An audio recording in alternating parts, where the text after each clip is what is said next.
Paytaxtda 20 yaşlı qız 31 yaşlı şəhər sakinini bıçaqlayıb. Hadisə Novxanı qəsəbəsi ərazisindəki kafelərdən birində qeydə alınıb. Xaçmaz rayon sakini Səringül Ramazanova Bakı şəhər sakini Anar Məmmədovun boyun nahiyəsindən bıçaqla xəsarət yetirib. Yaralı dərhal xəstəxanaya çatdırılıb. Həkimlərin müdaxiləsinə baxmayaraq Anar Məmmədovun həyatını xilas eləmək mümkün olmayıb. Cinayəti törədən Ramazanova Binəqədi rayon polis idarəsi əməkdaşları tərəfindən saxlanılaraq istintaqa təhvil verilib. Törətdiyi cinayət əməlini etiraf eləyən Ramazanova mərhumun ona qarşı nalayiq sözlər işlətdiyini bildirib.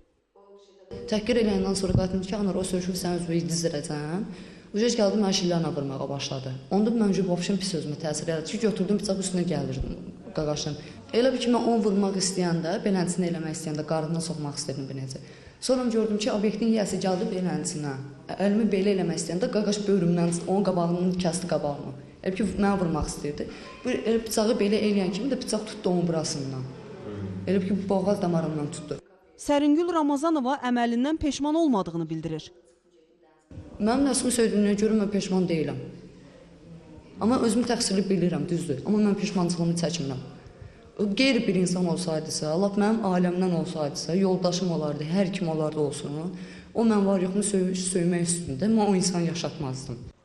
Bugün günorta saatlarında Gəncədə əmi qardaşının qızını və nəvəsini bıçaqlayıb. Gəncə şəhər sakinləri 38 yaşlı Elnarə